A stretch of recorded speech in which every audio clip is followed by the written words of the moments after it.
The desert people in the Sahara, they don't see many fish. But he said if you have a fish, you have to do zabiha, bismillah, Allahu Akbar, before you eat fish. Yusuf ibn Tashfin went to the tribe of Bagawati, and he found a man by the name of Salih ibn Sam'un. He also claimed to be a prophet.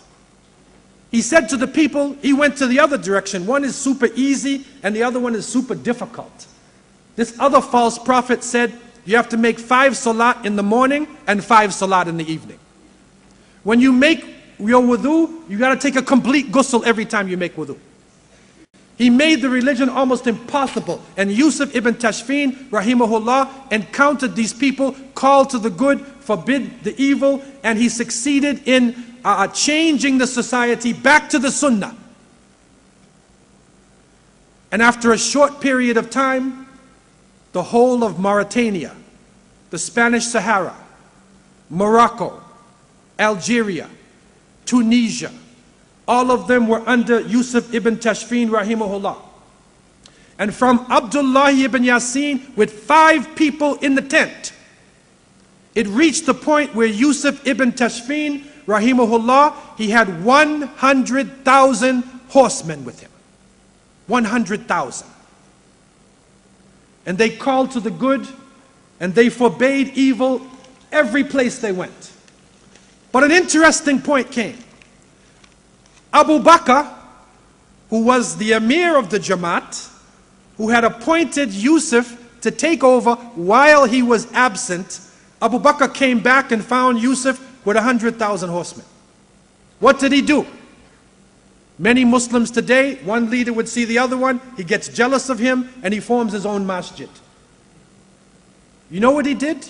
He said, my greatest mission in life is Dawah. And he said, you are more deserving of leadership than me. And he gave it to Yusuf ibn Tashfin. He said, I will spend my life in Dawah. And he went south with his 7,000 callers to the faith. And they continued west. You'll see them in history in the kingdom of Ghana. They did not conquer Ghana, as the Orientalist books say. It has been proven that when they entered Ghana, they raised the standard. The king of Ghana remained in place.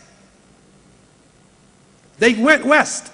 They went all the way across West Africa until they reached the Cameroons, calling people to the good, forbidding evil. And Shaykh Abu Bakr rahimahullah, he died in the field. That is the spirit of Dawah, going to people, sharing with them, helping them to raise their standard of living. Yusuf ibn Tashfin, when he had reached this point of leadership, 100,000 horsemen, what did he call himself? He said, I am Nasiruddin wa Amir al-Muslimin. He did not call himself Amir al-Mu'mineen. They said, Yusuf, you are Amir al-Mu'mineen. You're the Khalifa. He said, no, the Khalifa is in Baghdad. So symbolically, even though they were not strong enough to defeat him, he called himself Nasiruddin wa Amir al-Muslimin. Because I respect the central leadership. Mutual respect. So the people who are doing dawah, who are calling to the good, forbidding evil, one of the beautiful qualities that comes out of sincere call is the respect for leadership. Mutual respect for other believers. And so we find from these beautiful examples that there are great benefits in calling to Allah Azza wa Jal. Number one, it is the task of everybody. It is not the task of speakers or leaders. Everybody can call to Allah. The Prophet ﷺ said, Ballighu anni walau ayah. Spread this message even if it is one verse. Just one sign. And so the common people, every Muslim, you can call your neighbor, you can call your friends, just by being a Muslim. You don't have to even talk. Just practice Islam. And when people see that you have good behavior and they say, why do you do this? Why do you not drink? It's Friday night. It's Saturday night. You don't get high? You don't go clubbing. You don't fall down in the street and swim in your own vomit. Why? How can you enjoy yourself without alcohol and drugs? You say, I'm a Muslim. Why are you putting on clothes and covering your body when everybody else is taking it off? I'm a Muslim. Why can you accept a person of another color, of another nationality? You can treat that person like a brother or a sister, even though you're not from the same family or tribe. I'm a Muslim. Why is it you don't take interest in usury in the bank? Why are you honest in your dealings? Why don't you steal a little bit? Why don't you gamble? I'm a Muslim. That is the Dawah of Islam established by the beautiful callers throughout the world. Secondly, in engaging in this call, you break the illusions of society.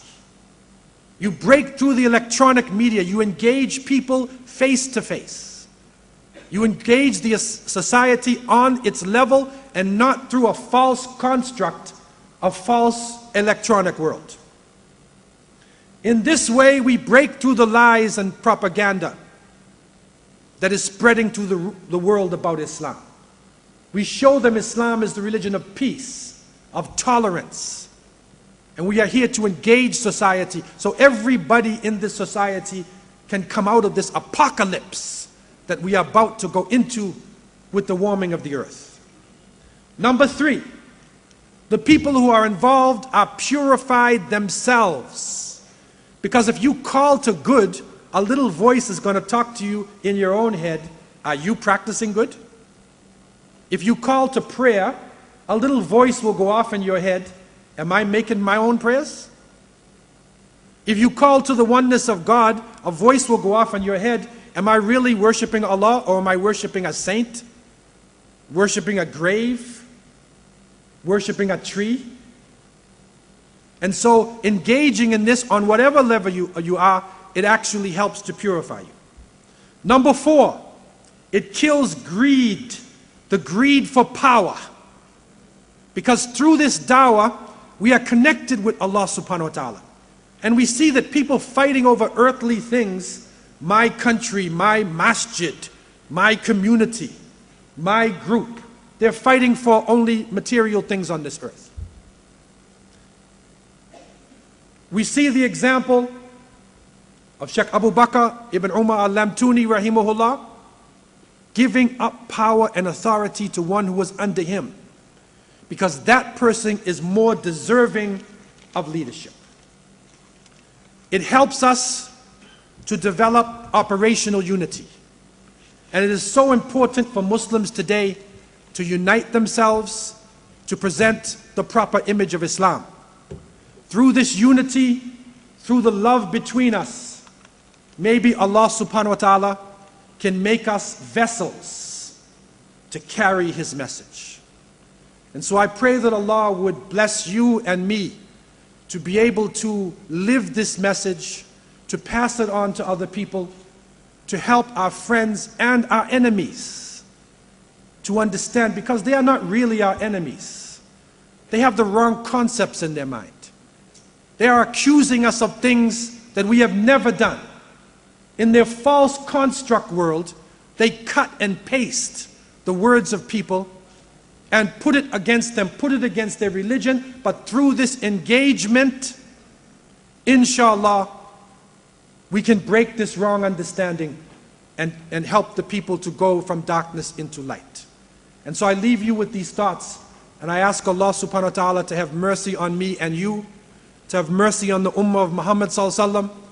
May Allah subhanahu wa ta'ala protect the children of the ummah of Muhammad sallallahu alaihi wasallam.